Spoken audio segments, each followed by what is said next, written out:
नमस्ते, जय श्री कृष्ण। आज मैं आपको बताऊंगी भगवत गीता के अध्याय 2 का सारांश। गीता के 46 से लेकर 53 श्लोक में कहा है कि वास्तव में पाप पुण्य को भूलकर परमेश्वर की भक्ति में लीन हो जा। कर्मों में योग करना बुद्धिमानी है, इसलिए तू योग में लीन हो। बुद्धिमान भक्तजन कर्मों के फल को त्याग कर भी जन्म के बंधन से मुक्त हो जाते हैं।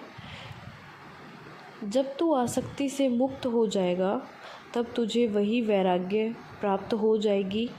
जब तेरा मन नाना प्रकार के परस्पर विरोधी शास्त्रों के ज्ञान से भ्रमित न होकर एक तत्वज्ञान पर केंद्रित हो जाएगा, तब तू योगी हो जाएगा।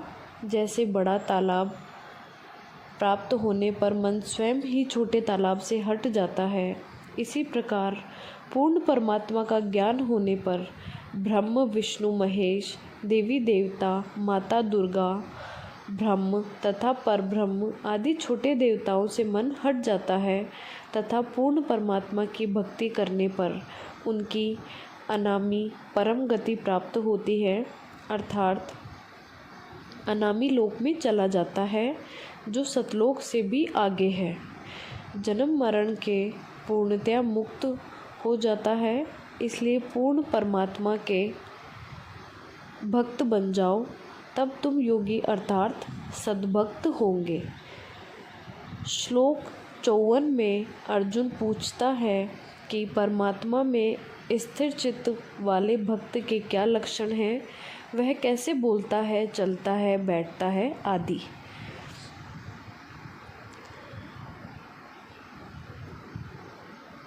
सारांश भगवत गीता के अध्याय 2 में श्लोक 55 से लेकर 68 का सारांश। काल उत्तर देता है कि जब भक्त कामनाओं से मुक्त होकर भाग्य से संतुष्ट हो जाता है, उस समय उसका मन स्थिर हो जाता है। वह दुख और सुख को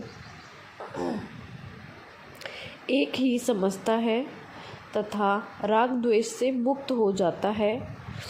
उसने इंद्रियों को वश में कर लिया। बुरे विचारों से कामनाएं उत्पन्न होती है, फिर क्रोध से मोह उत्पन्न होता है, मोह से मूढ़ता उत्पन्न होती है, फिर ज्ञान नष्ट होने से मन भ्रष्ट हो जाता है, जिसके बाद पतन निश्चित है। जो तत्वज्ञानी योग से युक्त है, वह शास्त्र विहित उपासना करते हुए भी इंद्रियों के वशीभूत नहीं होता है। शीघ्र ही उसका मन स्थिर हो जाता है और उसके सभी दुख नष्ट हो जाते हैं। जब तक मनुष्य इच्छाओं से मुक्त नहीं हो जाता, तब तक वह सुखी कैसे हो सकता है। इंद्रियां मन को उसी प्रकार वश में कर लेती है जैसे जल में बहती हुई नाव वायु को वश में कर लेती है, अर्थात जिसकी इंद्रियां वश में हैं, उसका स्थिर मन भी स्थिर है।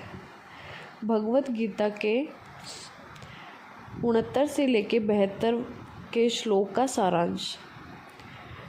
2 प्रकार के व्यक्ति रात्रि में जागने का प्रयास करते हैं। विषय भोगों का प्रेमी, बुरे कर्मों में लिप्त मनुष्य, उसके लिए रात नहीं दिन नहीं। दूसरे प्रकार का व्यक्ति जो जागता रहता है, वह ईश्वर का प्रेमी है। उसने उस रात का पूरा उपयोग किया। जैसे सभी नदियां स्वतः ही समुद्र में गिरती हैं, वैसे ही 2 प्रकार के व्यक्ति अपने अपने अच्छे बुरे कर्मों के आधार पर स्वतः ही नर्क और स्वर्ग में जाते हैं। जो व्यक्ति परमात्मा तत्व के सत्य से परिचित गया है, वह विषय भोगों से मुक्त हो गया है और सुख दुख तथा लाभ हानि में संभाव रखता है। जैसे नदियां समुद्र में गिरकर भी समुद्र को नहीं हिलाती, वह पुरुष सब कामनाओं से मुक्त, ममता और अहंकार से मुक्त होकर शांति को प्राप्त होता है। जो साधक विषय भोगों की बुरी आदतों से मुक्त होकर मन पर विजय प्राप्त करके इंद्रियों को दबा लेता है, काम, क्रोध, मद, लोभ, अहंकार को समाप्त कर देता है तथा मृत्यु के समय भी चंचल नहीं होता, वही व्यक्ति निर्वाण ब्रह्म को प्राप्त कर सकता है। अन्यथा असमर्थ होने के कारण परमेश्वर को प्राप्त नहीं कर सकता। धन्यवाद। अगर आपको मेरी कही हुई कहानियाँ और गीता के श्लोक पसंद आते हैं तो आप प्लीज़ लाइक और सब्सक्राइब करें।